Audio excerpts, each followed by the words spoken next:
شما بینندگان گرامی، باعث خوشنودی ماست که تاجیکستان عزیز را در عرصه جهان در برابر آنکه با این قدر موضوعهای دلفریبش میشناسند، ارزش‌های ملی‌اش را می‌دانند، قدر می‌نماید، همزمان شاهراه بزرگ ابریشم جایگاه مخصوص خود را دارد که همساله تعداد زیادی سیاحان از دولت‌های گوناگون جهان و تاجیکستان می‌آیند تا در این منطقه‌ها سیر و گشت خود را ادامه بدهند و این لحظه‌ها سلسله صحبت‌های ما بخشیده به سال رشد سیاحی و هنرهای مردمی باز هم ادامه دارد و در برنامه ما در موضوع اهمیت تاریخی شاهراه بزرگ ابریشم و موقع آن در زمان معاصر و صاحب استقلالی کشور یک قطار مهمانان اشتراک دارند تا این موضوع را بررسی نمایند، اندیشه های خیش را پیشنهاد نمایند. اولا معرفی می‌نماییم مهمانانی که عین حال در استودیوی ما در برنامه ما شرکت دارند. عبدالکریم قربانوف، نماینده کمیته رشد سیاحی نزد حکومت جمهوری تاجیکستان، فخرالدین حسینов، آموزگار دانشکده صاحبکاری و خدمت،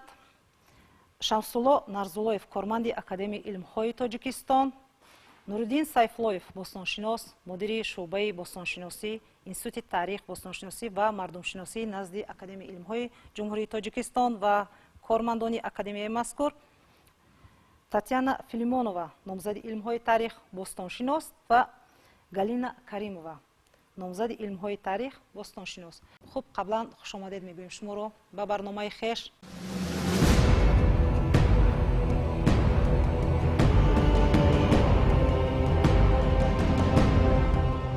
راهی بزرگ کاروانگذاری که پیوند کننده شرق و غرب به حساب می رفت و در یک فاصله وقت تا دوره ما در تمام مساحت اروپا و آسیا موجود بود، در تاریخ با نام راه بزرگ ابریشم معلوم است. این راه از مملکت چین به مشرق و مغرب طول می کشید. با این شاهراه بزرگ ابریشم بسیار کاروانهای تجارتی سفر می کردند.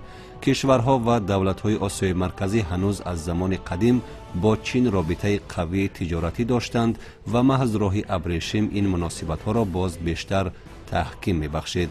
در ابتدای عصرهای میانه نیز رابطه‌های تجارتی ملک‌های مختلف آسیای مرکزی دولت‌های چین دوام داشتند و خصوصاً در تجارت جهانی تاجران و سوداگران سعودی نقش نهایت بزرگ را اجرا می‌کردند.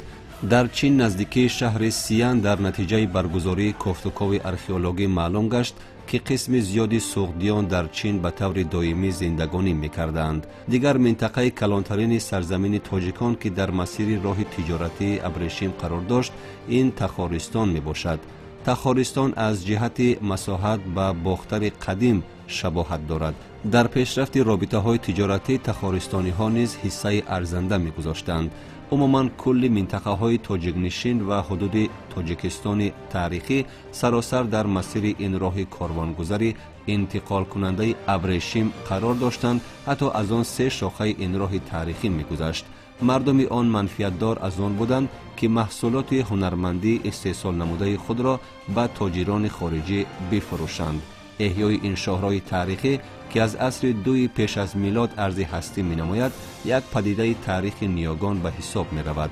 جماعت‌های علمی که در تشکیلات با نفوذ یونسکو برگزار گردیدند بار دیگر شهادت از آن می‌دهد که در جریان آموزش مسئله‌های مهم راه بزرگ ابریشم دانش ما را به درجه تکمیل می‌دهد و در راه تدقیق و تحقیق مسئله‌های حل طلبی آن اهمیت کلان علمی و عملی دارد. در عمل تجارت و به همدیگر داد و گرفت کردن خلقیت‌های گوناگون، ملت و اعتقاد و مذهب‌های مختلف را طبیعتاً با مرور زمان با یکدیگر آشنا، قلب‌ها را به هم مایل و مونس می‌گرداند.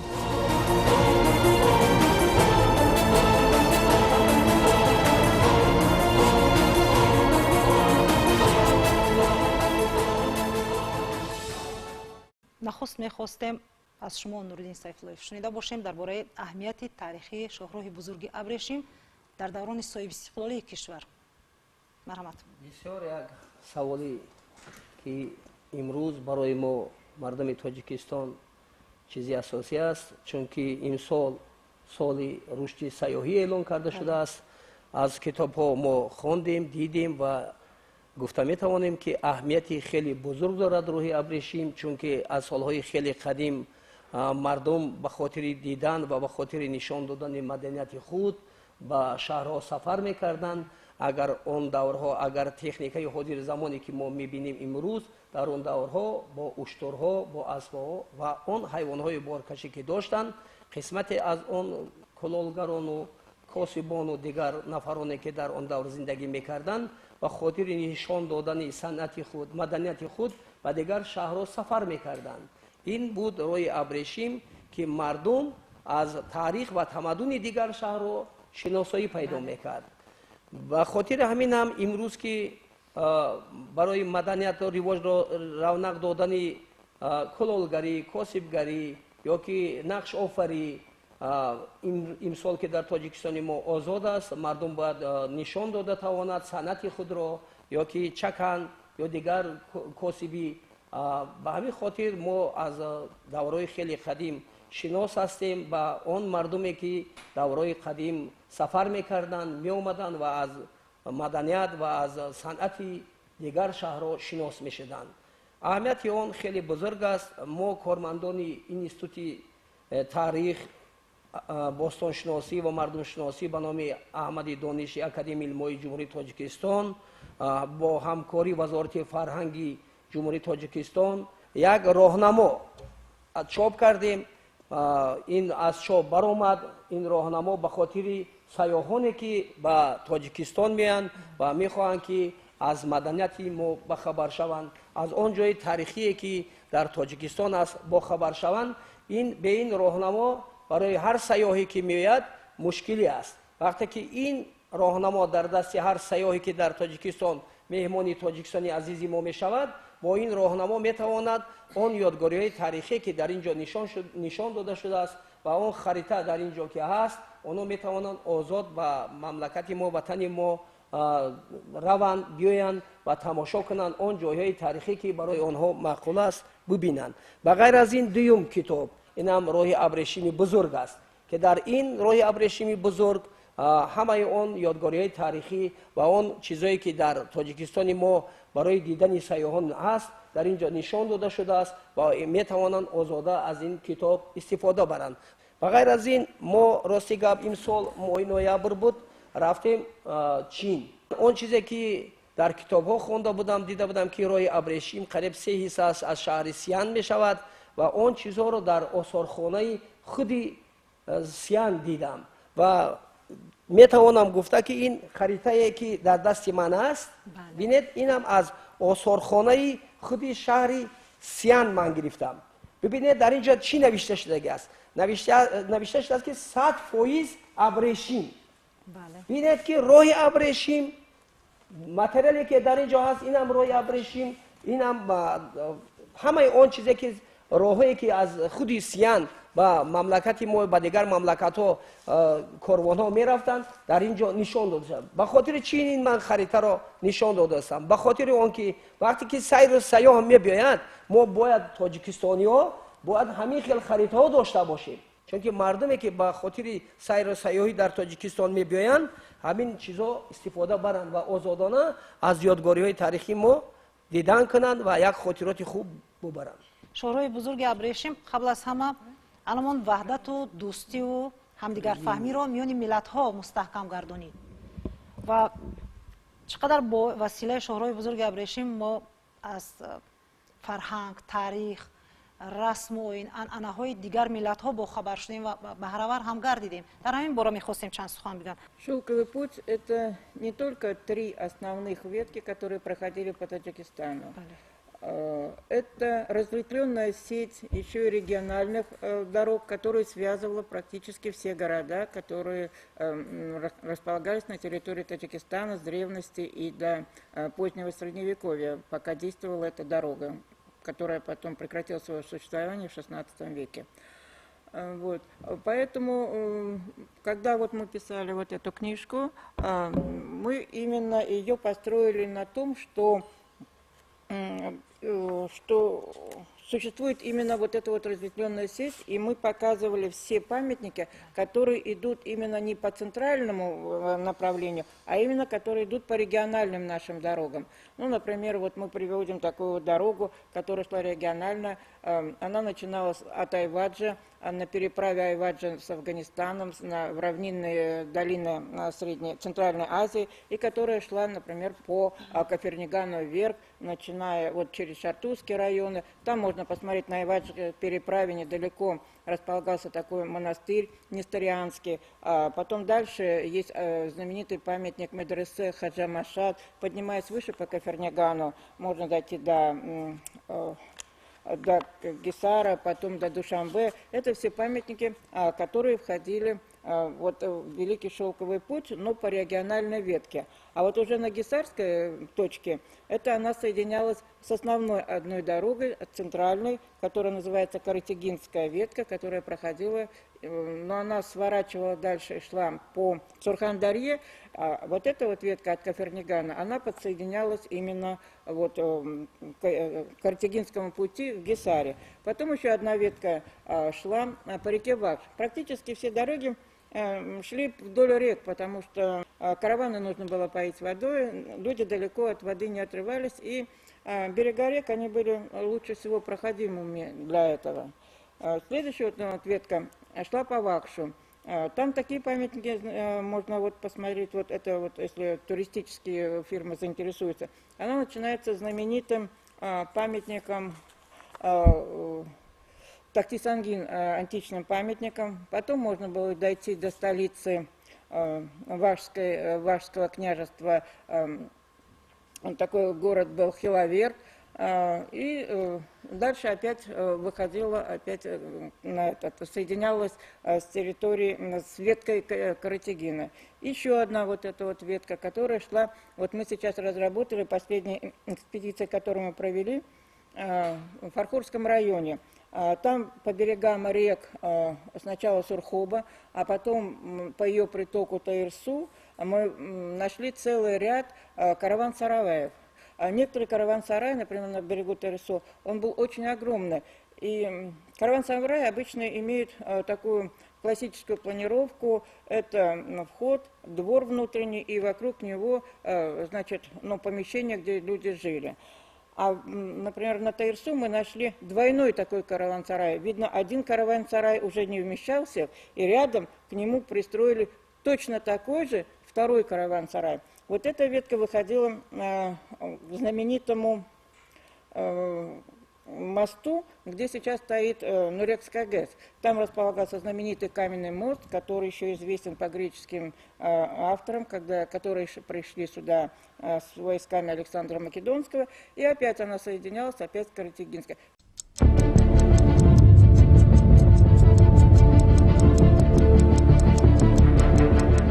شاهراه ابریشم آسیا را توسط راههای کاروانگرد با اروپا می پیوست. راه ابریشم در دوران هنوز تا میلاد از سلسله راههای کاروانگرد عبارت بود که در غرب از روم قدیم و در شرق تا به دربار سلطنت چین طول میکشید. راه ابریشم که همچنین توسط ایران و باختر و سغدیان قدیم میگذشت، در همان دوران نخستین تخمی های تبادل اقتصادی و فرهنگی بین تمدن های مختلف را کشته بر رشد و نموی همه کشورهای واقع در طول این مسیر تجارتی مساعدت کرده بود. یک چیز بسیار مهمی دیگر آن است که ما شاهراه بزرگ ابریشم را در ذهن ما همین گونه تصویر می‌یابد که یعنی شاهراه بزرگ ابریشم این یک راه تجارتی کاروانگذاری بود که قبل از همه غرب و شرق را به هم پیوست می‌کرد. و چیزی مهم رو فهمیدن می‌خواستیم بار دیگر، البته از زبان باستانشناسان برای بینندگان عزیز، که در همین شاهراه گذشتگان ما چی رو بیشتر به تجارت پیشنهاد می‌کردند. Если посмотреть на карту, то получается, что востребованность, она уже сама по себе диктовала положение, развитие и течение, прохождение путей. Если опять посмотреть на карту, то видим, что они практически нигде не пересекаются, они имеют начальную точку и конечную. Если берем Самарканд, то он заканчивается в Кашгаре. Если берем Ташкурган, то он заканчивается в Балхе.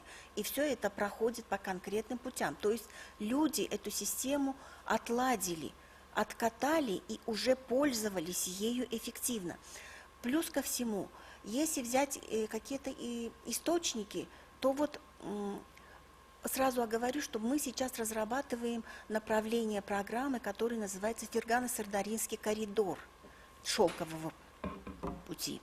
Вот эта книга, она у нас построена как раз в этом направлении. Вот здесь приведены карты, вот здесь отлажены уже все исторические памятники, культура, архитектуры, религии и всех этих дел. Но самое интересное, что Согд, заявленный в этом пути Фергано-Сардарийского коридора, ведь он назывался Согдом давно. Уже в Авесте мы видим, что в списке он заявлен вторым, после Ариан-Вайджаха. Потом идут Бактрия, Хорезм и все остальные известные государства. Самыми лучшими считались товары из Согда, то есть и металл, и, допустим, какие-то ремесла. Они уже были заявлены в то время. Но самым-самым ценившимся в то время считалось то, что сагдийцы хорошо говорят, хорошо готовят, хорошо празднуют, хорошо встречают гостей. И это мы видим, что это все продолжается. Я это говорю сейчас только на примере одного, как говорится, сагдийского государства, сагдийской культуры, но мы знаем, что для Таджикистана это не единственное. У нас и Бактрия имеет свои конкретные славящиеся какие-то моменты, и Тахаристан, который также располагался на территории Таджикистана. И, естественно, эта торговля, она была завязана на политике. Политика диктовала свой спрос. Это были спрос на товары искусства, спрос на какое-то оружие, спрос на конкретных людей. Ведь также известно, что очень много сагдийских мастеров отладили свой метод использования и подготовки каких-то предметов в Китае, которые до сих пор ценятся. Известно, что на основе сагдийского и китайского языка возник уйгурский язык. Письменность почти та же. Но это все ведет к тому, что наши народы, они издревле были очень лояльны и доброжелательны друг к другу. И эта торговля – пример и подтверждение этих связей. خب عبدالکریم، اندیشه شما رو درباره آن که در سال رشد سیاحی چه مقدار سیاحان میتوانند که مخصوصا برای دیدن آمدن از شاخه‌های بزرگ شهرهای بزرگ ابریشم به تاجیکستان آید فهمیدن میخواستیم. یعنی چه اهمیت تاریخی دارد از نگاه سیاحان خارجی؟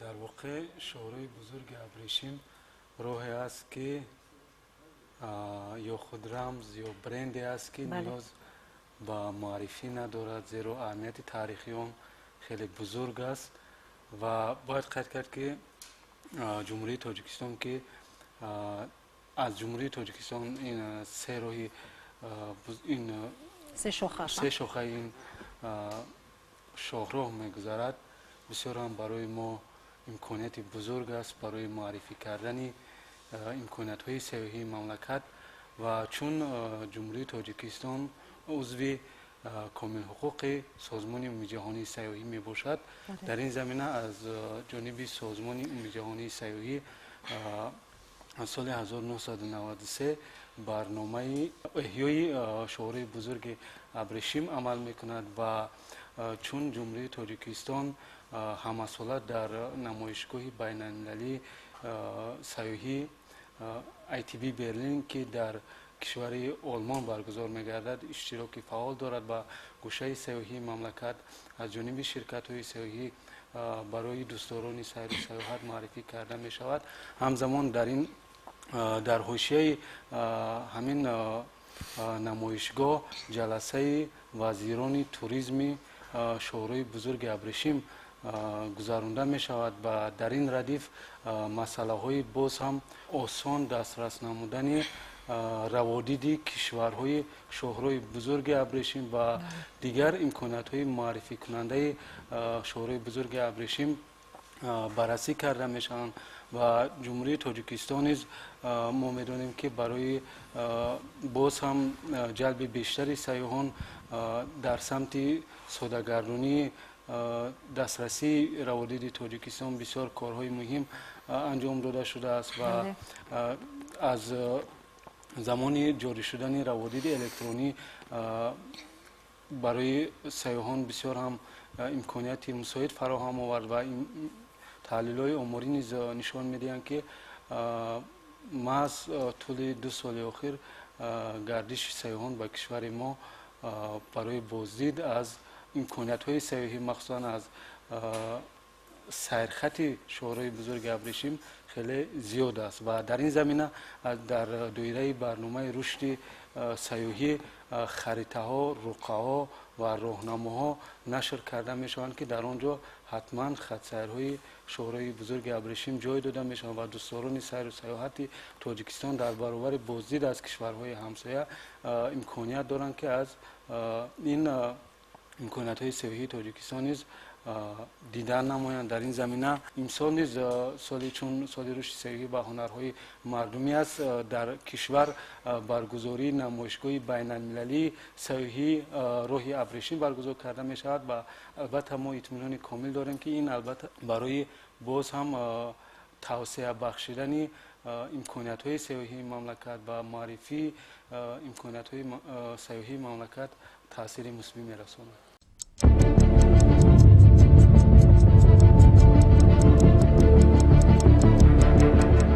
شاهراه بزرگ ابریشم در دنیای باستان راهی بود که توسط آن تجارت، معاشرت و مبادله تمدن‌ها بین خلقیت‌های گوناگون عملی می‌گردید. سغدیان قدیم در این شاهراه مقامی اساسی را دارا بودند و آنها تجارت را در تمام منطقه‌های این شاهراه بزرگ در زیر نظارت خود نگاه می‌داشتند.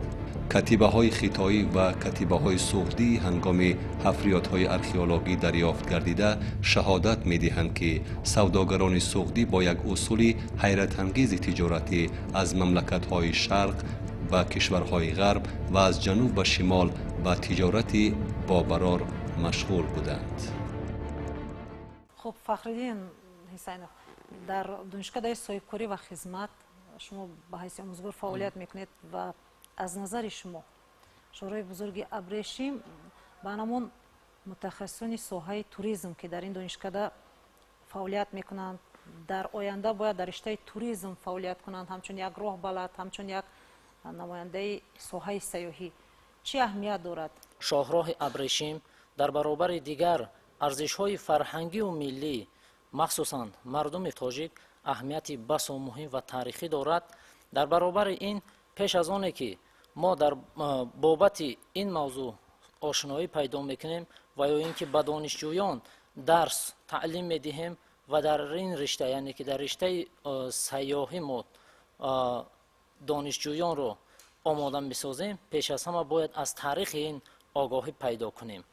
هدف از آماده نمودن دانشجویان در این رشته به خاطر باز هم احیا نمودن هنرهای مردمی و آشنایی پیدا کردن درباره منطقه های اهمیتی سیاحی داشته کشورمون و عموما دنیا دانشجویان رو در این رشته ها آماده نموده ایستادن. هدف در اینجا در چی است؟ هدف در آن است که ما باید متخصص رو امروز طور آماده سازیم که در بازار به طلبات یعنی که جوابگو باشد.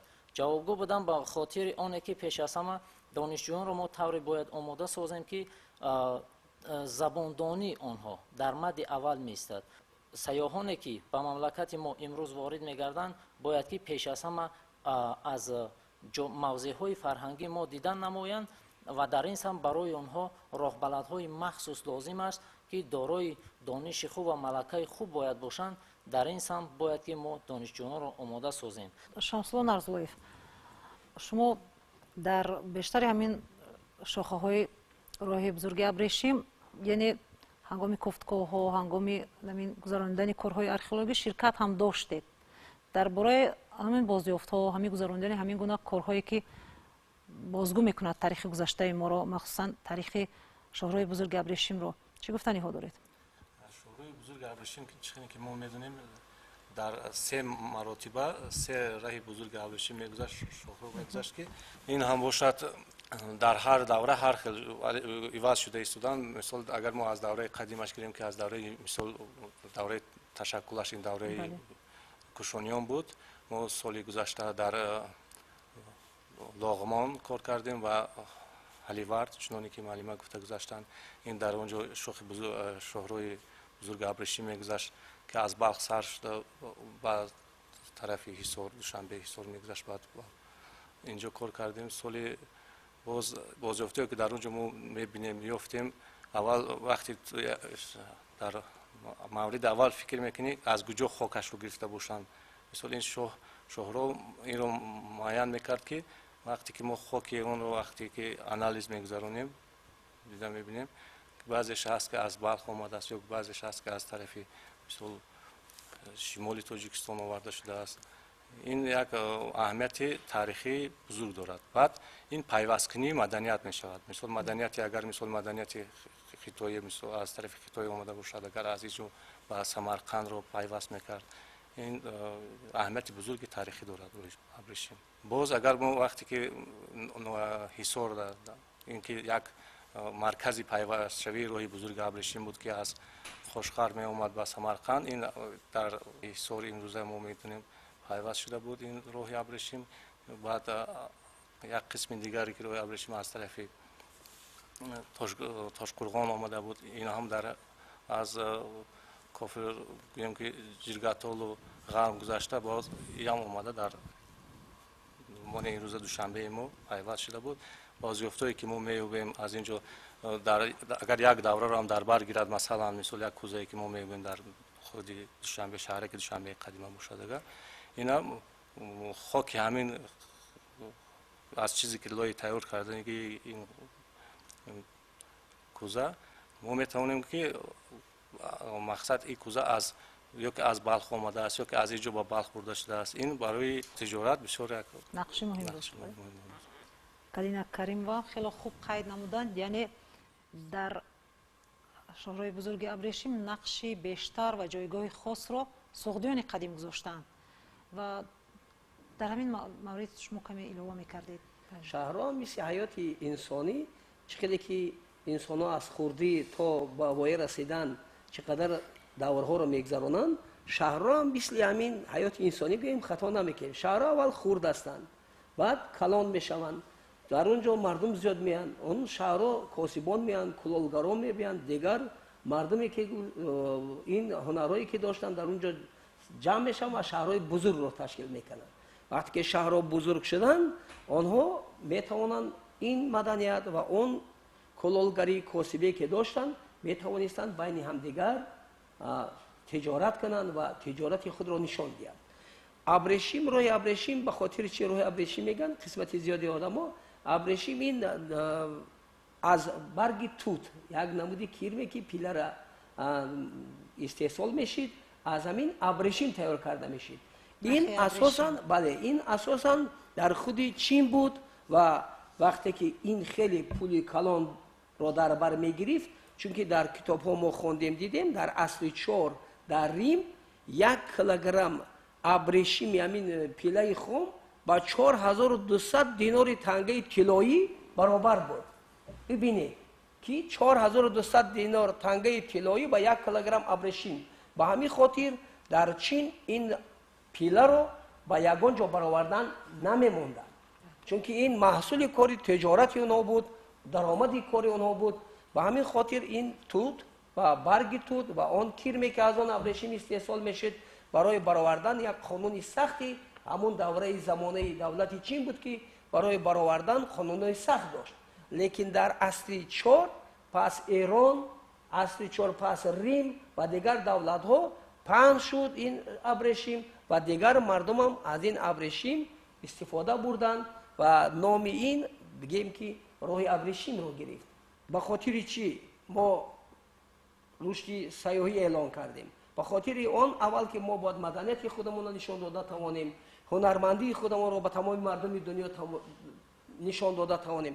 дар асрҳои 9-10 ира мо бояд фаромӯш накунем, дар натиҷаи кулолгарӣ дар худи Ҳулбук Филимон Татьяна Герман هم کار کردن کلالگرای اونها صفالای استحصال میکردن که حتی در چین همین خیلی صفت بلند خطی استحصال کردن نمیشد یا که شیشه 7 رنگ در خودی هولبوک استحصال میشد از طرف هنرمندانی هولبوک این تا حاضر یگان دولت دیگه اگر بیم خطا نمیکنن 7 رنگ خطی همین استحصال کرده در همین شکل صفت بلند نمیتواند اما این در عصر 19 در هولبوک استحصال میشد برای 7 رنگ و یا استفاده میبردن طلا قرغاشین فسفر و نقره ببینید برای استحصال کردن یک شیشه 7 رنگ چه هنرها را داشتند به همین خاطر ما باید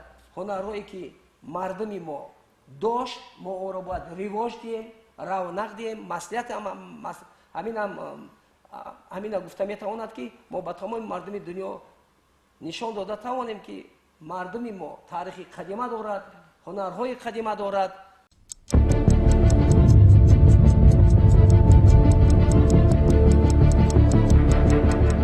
موافق معلومات پریسید از آخر عصر 5 تا ابتدای عصر 7 تجارت ابریشم در شرق نزدیک و میانه اهمیت بزرگ اقتصادی را مالک بود. به ملاحظه پیگولیوسکای در این دور تجارت ابریشم یکی از مسئله های اساسی سیاست خارجی دولت ویزانتیا گردیده بود. دانشمند آلمانی هرمن تاکید می‌کند که کاروان‌ها پس از مرز چین از حوزه دریای تاریم گذشته توسط شهرهای کلان سغدیان تا سرحد ایران می‌رسیدند. Он был посвящен не только шелку, что возили не только шелк, а возили многие товары. Шелковый путь его назвал просто такой немецкий исследователь. Он назвал это в 19 веке. Он прошелся сначала по этому пути, и как-то вот так вот он такое вот выбрал красивое название «Шелковый путь». А вообще-то возили все. Вот, например, вот если взять из Хутали, отвозили такие вот сейчас экзотические, сейчас никто не будет. В Васильском районе есть такая гора красивая, соляная, Хаджа-Момин. Там соль не только белая, там есть соль темного цвета, черная, зеленая, красная, розовая. Так вот, вот эту соль, розовую разноцветную, вывозили тоже в Китай. Потому что в раннем Средневековье была мода такая, делать статуэтки, небольшие статуэтки из этой разноцветной соли. Вот ее тоже вывозили. А это вот просто такое вот название красивое, которое придумал вот этот немецкий исследователь. Так что не надо думать, что вот это вот все было повязано на шелке. Конечно, шелк играл большую роль, потому что его можно было свернуть вот такой вот маленький пакетик и везти, с ним ничего не делать. Это не сухофрукты, это не что-то такое, стекло, которое ломается. Хотя и стекло возили. Вот мы в Хульбуке, когда делали раскопки, мы находили много стеклянных изделий, именно китайские. Особенно вот такие вот бокалы, покрытые позолотой, это китайское производство. Возили даже стеклянные предметы. Ну, в общем-то, возили все. И не только возили, и общались, и культура шла. И, в принципе, вот распространение религии, там, буддизма, манихейства. Например, манихейство зародилось в Сирии, когда произошел разлад с христианства. И они прошли через весь Ближний Восток, через территорию Таджикистана и вышли в Китай, и там организовали свои миссии, свои монастыри. Так что это вот такое было разветвленное понятие. И культура, и религии, и торговля. وقتی که آنها ابریشم می‌آوردند به خاطر چی؟ به خاطر آنکه در سردی زمستان یا در کدام فصلی که نباشد این نگاه داشته میشد این آورده میشد ولی از دولت تخارستان قشانیان ابریشم اگر از طرف خطای آورده میشد از کتاب ها ما خوانده دیده برآمدیم قریب 8 نمودی استحصالی از خود دولت قشان و تخارستان به دولت های دیگر برآورده میشد چون که از اینجا شتر بود اشتراب گرفته می بردن پشم گرفته می بردن از اینجا به خاطر این اسبهای خوتلی بود که در تیزدوی دیگر مثل اسبهای خوتلی در دیگر جاها بگیم نبود خطا نمیکنیم اینا از اینجا اسب اشتر پشم دیگر خیلی محصولات هایی که در اینجا استحصال میشه قریب 8 نمود و دولت های دیگر برده میدادن از این معلوم میشد که و دولت هایی که اینجا روی ابریشم سفر میکردن از مدنیت ما از کلالگرای ما از کاسبان ما اونا با از هنرهای ما خبر میشدند. سخن بسیار هم زیبا رو اینجا باستانشناس ما تاتیانا فیلیمونووا قید کردند درباره номи зебои намин шоҳрои бузурги Абрешим. Яъне сайёҳон дар ҳамон фурсате ки инҷо гаштугузор мекарданд ба ҳамин минтақаи мо ба суғд меомаданд, ба Бухтар меомаданд, ҳамин номи зеборо гузоштанд. Шелковый путь, он был не совсем шелковый. Это были связи и между людей, это были и родственные связи. Да. Потому что вот мукских документов из Айнинского района памятника Баргар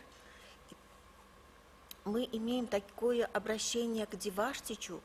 Обращается жительница вот прилежащего какого-то селения с просьбой доставить ее к дочери, которая живет в какой-то фактории на границе с Китаем. То есть сагдийцы уже в то время, у них были какие-то, кроме вот этих всех торговых связей и путей, у них еще и были родственные отношения. Шелковый путь, он немножко нас ограничивает в понимании. Это не совсем шелковый путь, это очень широкое понятие, под этим смыслом должно иметься в виду. Корвонсаройҳо чӣ аҳамият доштанд? Ба хотири чӣ ин корвонсаройҳо сохта мешид? Корвонсаройҳо ҳам ин ба мисли як меҳмонхонаe ки ҳозир имрӯз мо мегӯем, меҳмонхонаe ки қабул мекунем меҳмонора, ин корвонсаройҳо ки раҳои дуру дароз сафар мекарданд, шабу рӯз сафар мекарданд, барои инҳо корвонсаройҳо мисли як меҳмонхона буданд ки дар онҷо омада онҳо дам мегирифтанд. Онҷо одамҳое буданд ки бо инҳоро қабул мекарданд, интизорӣ мекашиданд. Чихеле ки маълима гуфтанд ки аз инҷо мисол вай бояд кай корвонсароё мебароянд. бибинед ки дар инҷо ҳамроҳи корвонсароё вақте ки сафар мекунанд, онҳо бехатар буданд.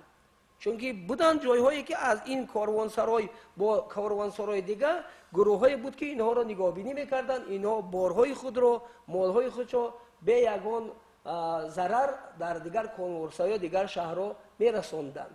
ва ҳамин хотир корвонсароиҳо ҳам дар байни ҳамин роҳи Абрешим бисёр яке аз ҷойҳои бигем ки барои ҳамун давра бисёр як роли асосиро мебозид. мо бостоншиносо вақте ки кор мекунем, мисол аз шаҳри ҳаливарди Балх то Аҷинатепаи Бухтар, вақте ки ман чанд бор дидам, дар байн қариб 4-5 корвонсарой аст. бинед ки ин қадар роҳ дароз нест, дур нест, лекин корвонсароиҳо сохта шуданд. ба хотири чӣ? ба хотири он мардуме ки меомаданд. таърих ва манзалати шоҳрои бузурги Абрешим дар гузаштаи мо нақши бисёр ҳам боризи худро гузоштааст. ва имрӯз чӣ бояд кард ки аҳамияти он боз ҳам нуфуз ва эътибори хоса пайдо кунад, то сайёҳони тамоми ҷаҳон донанд ки шохаҳои бузурги шоҳрои Абрешим аз Тоҷикистон мегузашт. Для того, чтобы проводить тот же шелковый путь, как торговый путь, должен быть мир на земле. Вот если будет мир на земле, люди начинают думать и об остальном, о развитии науки, о созидательном труде, о новом поколении, как его обучать, где его обучать. Поэтому это, ну, нам, как историкам и как археологам, это видно лучше всего, потому что где война, там все вымирается, выжигается, и ничего дальше не продвигается. Здесь и сейчас, в данный момент, уже настало время, и мы говорим о шелковом пути. Почему? Потому что наш созидательный труд, наш мир, наше благополучие, оно нам позволяет поднимать сейчас эти проблемы.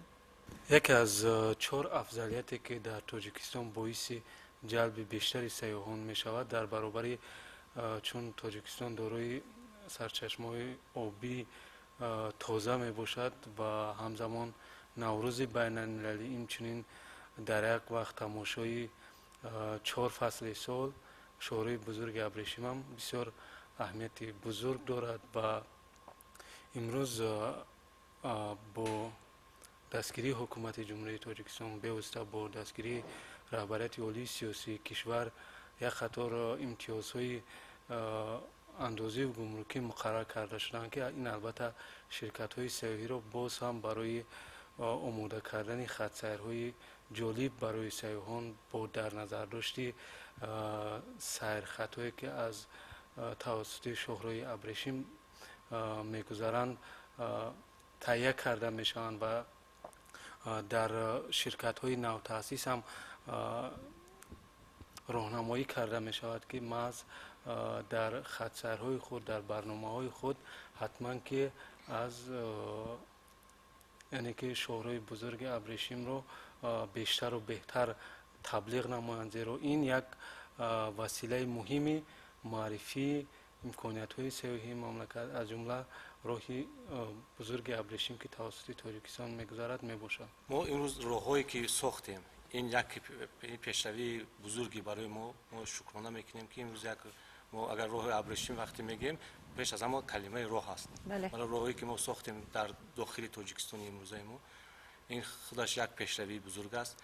اگر که آینده ما شهرهایی که مثلا از طرف مثلا از شمال تاجیکستان خیلی راهی نقش ساختیم، در همین راهها باید ما یک اینفراستراکچوری که یک چیمونیم که همون سیاحانی که اینجا میآیند همون یک در دقت جلب کننده باشد و عموما یک کمتر هم باشد یک استراحت کنند. بعضی راهها ما راههای خوب است، اگر که باز اونجا یک جایی که مثال برای یک 10-15 دقیقه استراحت کردن میشد بسیار خوب میشد.